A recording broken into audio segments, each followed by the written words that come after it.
Hello guys, good morning. Welcome back to my channel statistics with विवेक।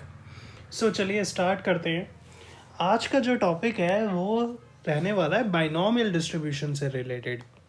हम पूरा इसको detail में इसकी एडवांस स्टैटिस्टिक्स को समझने वाले हैं।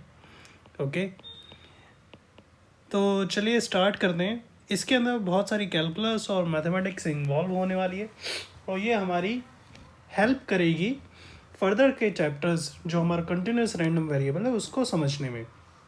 तो चलिए इसको स्टार्ट करते हैं। जैसे कि आप जानते हैं कि एक रैंडम वेरिएबल होता है एक्स। अगर वो रैंडम वेरिएबल फॉलो करता है नॉर्मल डिस्ट्रीब्यूशन को तो उसके कुछ पैरामीटर्स होते हैं, म्यू एंड सिग्मा। तो म्यू क्या चीज़ है? म्यू है आपका mean. Expectation of x is mean, जो कि म्यू के बराबर है। और इस variance of x equals to sigma square. Okay, तो ये सारी चीज़ें हमें पता है। लेकिन अगर मैं आपसे बात पूछूं कि क्या वैल्यू होगी मीन की अगर एक x फॉलो करता है बाइनोमियल डिस्ट्रीब्यूशन को या कोई से भी डिस्ट्रीब्यूशन को, तो उसका मीन और उसका वेरिएंस किसके बराबर होगा? तो इसका आंसर आपको पता है क्या? नहीं। आज हम इसी की खोज करने वाले हैं। आज हम ये निकालेंगे कि बाइनोमियल डिस्ट्रीब्यूशन का मीन क्या होता है और हम ये भी निकालेंगे कि बाइनोमियल डिस्ट्रीब्यूशन का वेरिएंस क्या होता है। इसका आंसर मैं आपको पहले बता देता हूँ। अगर एक रैंडम वेरिएबल है एक्स जो फॉलो कर रहा है आपके बाइनोमियल डिस्ट्रीब्यूशन को, तो उसका जो एक्सपेक्टेशन ऑफ एक्स होती है, जो मीन होता है, वो बराबर होता है एन पी के, एन इंटू पी। और अगर यही बात मैं करूं वेरिएंस की, तो ये मेरा बराबर होता है एन पी क्यू। ओके, तो चलिए इसको स्टार्ट करते हैं। आगे इसको फर्दर स्टडी करते हैं कि ये हमारा कैसे निकल के आता है। ठीक है, ओके जी। आप हाँ, तो बेसिकली हमें चाहिए क्या? हमें एक्सपेक्टेशन ऑफ एक्स चाहिए और हमें वेरिएंस ऑफ एक्स चाहिए। वेरिएंस ऑफ एक्स का एक फॉर्मूला होता है एक्सपेक्टेशन ऑफ एक्स का square minus expectation of x का होल स्क्वायर। ये वेरिएंस का फॉर्मूला होता है। ये फॉर्मूला हमारे काम आने वाला है। अगर किसी तरीके से हमें एक्सपेक्टेशन ऑफ एक्स निकालनी आ जाए एक बाइनोमियल डिस्ट्रीब्यूशन की, तो हम एक्सपेक्टेशन ऑफ इस फॉर्मूले में पुट करके हम ये वैल्यू निकाल सकते हैं, एज वेल एज हम ये वैल्यू भी निकाल सकते हैं। क्योंकि अगर हम एक्सपेक्टेशन ऑफ एक्स निकाल सकते हैं तो हम उसी तरीके से एक्सपेक्टेशन ऑफ एक्स स्क्वायर निकाल सकते हैं। दोनों को पुट करके हम वैल्यू निकाल लेंगे। एक्सपेक्टेशन ऑफ एक्स कैसे निकल के आएगी? अब इसका बहुत आसान फॉर्मूला है। आपने मोमेंट्स के बारे में सुना होगा। मोमेंट्स मोमेंट्स का एक फॉर्मूला होता है। मोमेंट्स बेसिकली होते हैं क्या है, इसको हम डिनोट करते हैं moment of x, m x bracket t. ये बराबर होते हैं हमारे किसके? समीशन ऑफ एक्स ई की पावर टी एक्स इंटू में फंक्शन ऑफ एक्स। अगर x हमारा कंटिन्यूस रैंडम वेरिएबल होता है तो यहाँ पे इंटीग्रेशन का साइन आता है और ये डिस्क्रीट है तो समीशन आएगा। ओके, सो बेसिकली है क्या? मोमेंट ऑफ एक्स क्या चीज़ है? ये निकाल क्या रहा है? जो हमारा पीडीएफ का फॉर्मूला होता है उसकी मल्टीप्लिकेशन हो रही है ई इंटू टी की पावर एक्स के, और उसका समीशन हो रहा है। हम ये निकाल क्यों रहे हैं? क्योंकि एक्सपेक्टेशन ऑफ एक्स किसी भी वेरिएबल की, किसी भी डिस्ट्रीब्यूशन की, अगर हमें एक्सपेक्टेशन ऑफ एक्स निकालनी है उसका एक जनरल फॉर्मूला होता है। वो क्या होता है? D by d t of m x by t. और इसको हम कर देते हैं limit t equals to zero. ये फॉर्मूला है हमारे एक्सपेक्टेशन ऑफ एक्स का। ओके, कहने का मतलब क्या है कि फर्स्ट ऑफ ऑल हमें ये निकालना है। जब ये निकल आएगा फिर उसके बाद हमें इसकी क्या करनी है, डेरिवेशन करनी है, डिफ्रेंसिएशन करना है और उसकी लिमिट पुट कर देनी है t इक्वल्स टू 0 पे, तो हमारी एक्सपेक्टेशन ऑफ x निकल आएगी। ठीक है, तो चलिए इसको निकालते हैं। देखिए mx बाई टी किसके बराबर होता है, एक्सपेक्टेशन ऑफ e की पावर tx के।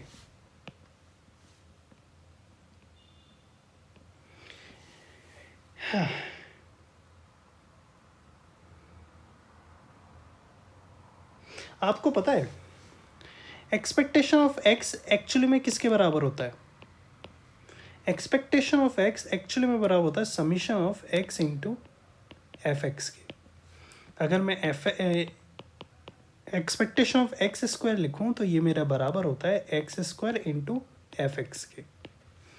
ये फॉर्मूले हमने देख रखे हैं पहले। अब ऐसे ही अगर मुझे ये निकालना है समीशन, मतलब ये देखिए, ये पैटर्न देखिए, अगर एक्स स्क्वायर है तो एक्स स्क्वायर की मल्टीप्लिकेशन हो जाएगी पीडीएफ्स के साथ। ओके, तो इसको हटाते हैं।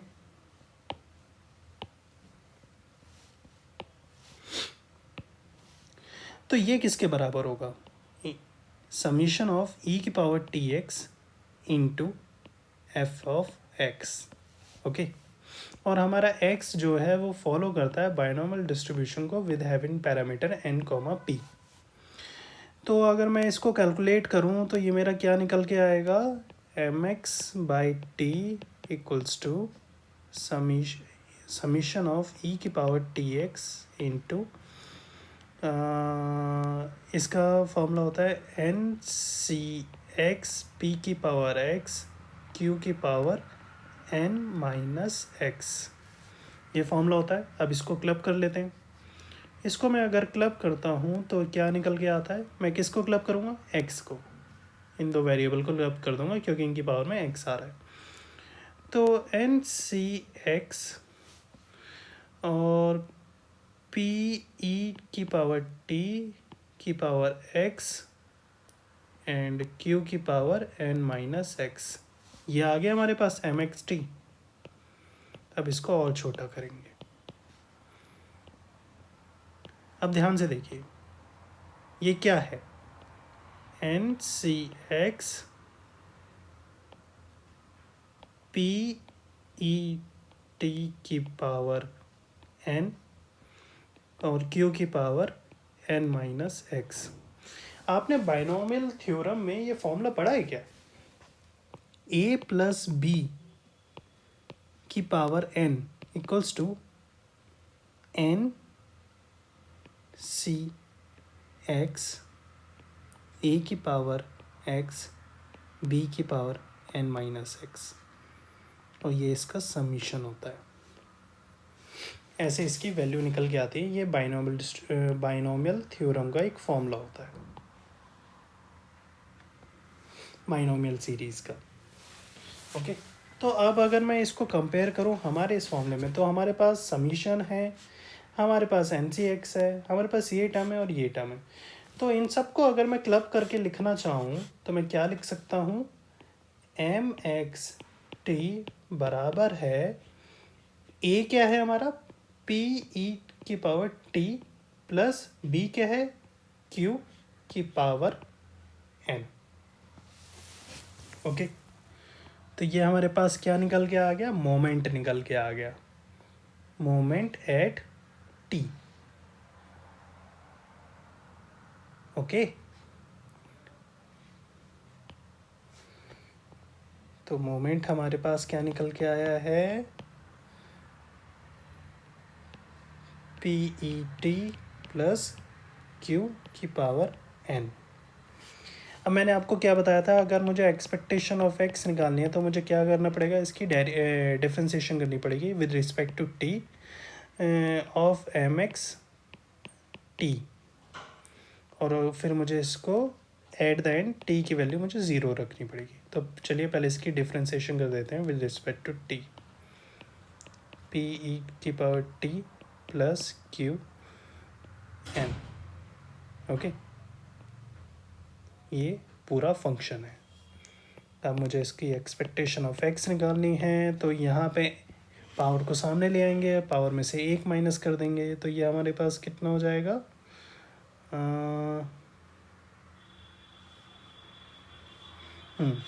ये हमारे पास कितना हो जाएगा, n into P e T plus Q n-1 into, ये तो हमारी टर्म, अब इसके अंदर जाएंगे, अब ये टर्म तो ज़ीरो हो जाएगी क्योंकि t नहीं है, तो ये बचेगा P e T. Okay, expectation of x हमारे पास क्या निकल के आ गई है। अभी इसमें हमें लिमिट भी लगानी है t इक्वल्स टू ज़ीरो की, तो इसमें t इक्वल्स टू ज़ीरो डाल देते हैं। देखिए e की पावर ज़ीरो क्या हो जाएगा, 1, p plus Q n-1 into P into 1। Expectation of x क्या हो गई, n, ये हो गया 1, ये भी 1, तो n p. Expectation of x हो गई n, p। ठीक है, ये हमारे पास क्या निकल के आ गया, मीन। क्या निकल के आया है, मीन। तो एक रैंडम वेरिएबल है जो बायनॉमियल डिस्ट्रीब्यूशन को फॉलो करता है, तो उसका मीन कितना होना चाहिए, NP। ओके, चलो हमें ये वाली बात समझ आ गई। अब इसके बाद हम समझेंगे कि इसका वेरिएंस क्या होगा। अब वेरिएंस के लिए क्या करेंगे, एक्सपेक्टेशन ऑफ एक्स स्क्वायर निकालेंगे। ठीक है, तो चलिए उसको निकालते हैं। एक्सपेक्टेशन ऑफ एक्स स्क्वायर, इसको निकालने का क्या तरीका है, इसका हम डबल डेरिवेटिव करते हैं, d square by d t square m x t, फिर उसके बाद एंड में हम इसे क्या कर देंगे, लिमिट डाल देंगे t इक्वल्स टू ज़ीरो पे। ओके, तो इसका हमें डबल डिफ्रेंशिएशन करना है, तो वो हम कैसे करेंगे। पहला हमने जो यहाँ तक जो डिफ्रेंशिएशन किया था वैल्यू डालने से पहले, ये स्टेप तो कॉमन रहेगा। इसके बाद हमें यहाँ तक चीज़ें सेम रहेंगी, फिर उसके बाद हमें इसकी डबल डिफ्रेंशिएशन करनी है, एक बार और इसे डिफ्रेंशिएट करेंगे। तो चलिए इसको एक बार शुरू करते हैं। तो हमारा ये जो स्टेप आएगा, ये आएगा डी बाई डी टी, क्योंकि एक बार डिफ्रेंशिएशन हो चुकी है, अब ये दूसरी बार करनी है, तो एक बार ही आ गया है। ठीक है, मैं पूरा लिख देता हूँ, चलो कंफ्यूजन ख़त्म हो जाएगी। तो इसकी अगर मैं एक बार डिफ्रेंशिएशन कर दूंगा, एक बार डिफ्रेंशिएशन अगर इसकी हो जाएगी, तो अंदर क्या क्या बचेगा मेरे पास, अंदर मेरे पास बचता है एन पी ई की power T into q plus p e t की पावर n-1, यही बचता है। ठीक है, चेक कर लें एक बार, पी ई टी और n p e t NQ-1।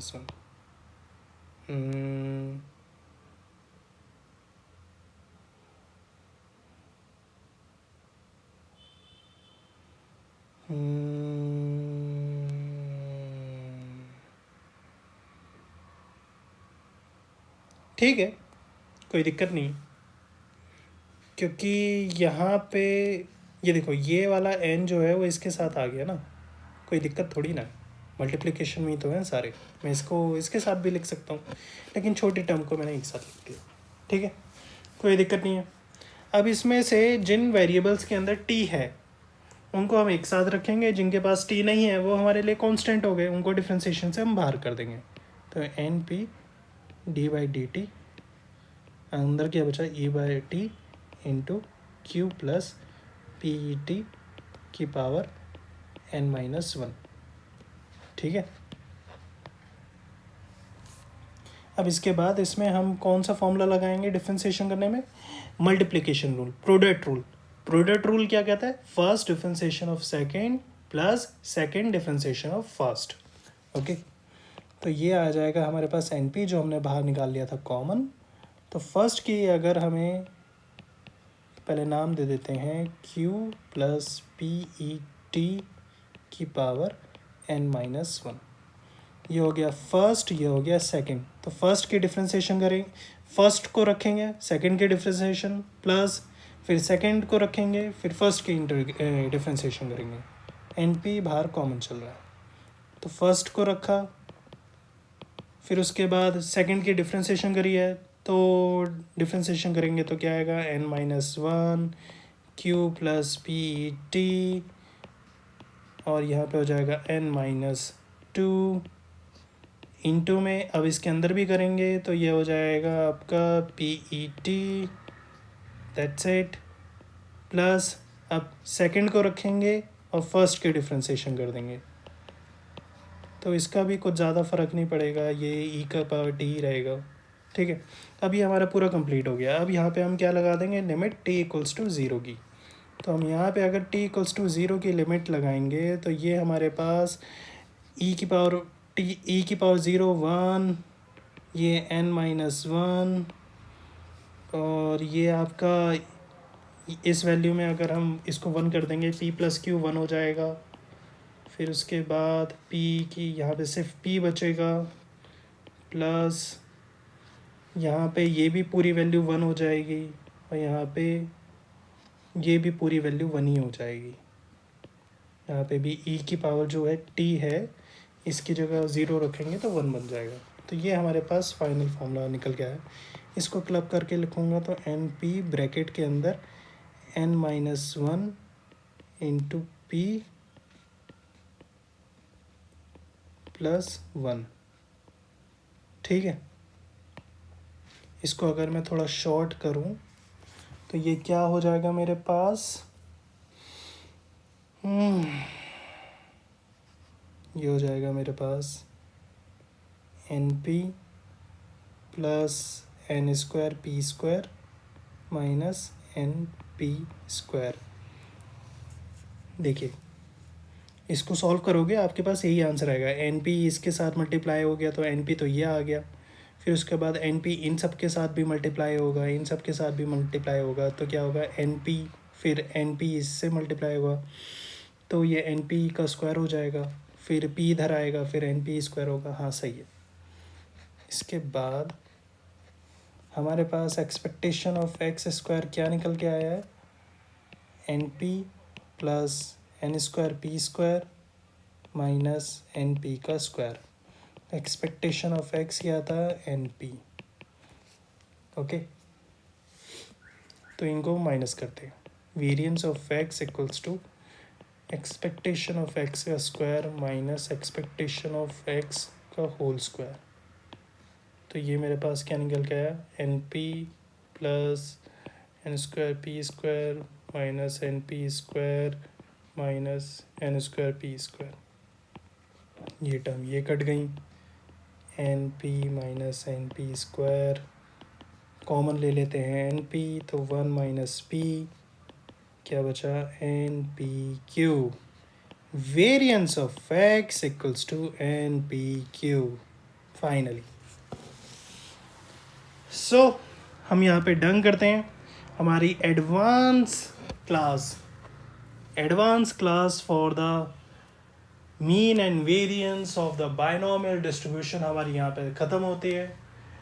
ये हमें क्लास बड़ी ज़रूरत पड़ेगी इस क्लास की कंटिन्यूस रैंडम वेरिएबल को समझने के लिए, उसके लास्ट पार्ट को जब हम अप्रॉक्सीमेशन करना सीखेंगे एक वेरिएबल की जो बाइनॉमियल डिस्ट्रीब्यूशन को फॉलो करता है, लेकिन हम उसे कैसे अप्रॉक्स कर सकते हैं नॉर्मल डिस्ट्रीब्यूशन के अंदर। सो चलिए मैं इसको यहाँ पे फिनिश करता हूँ। थैंक यू सो मच, अपना प्यार बनाते रहिए, वीडियो को लाइक कीजिए, सब्सक्राइब कीजिए,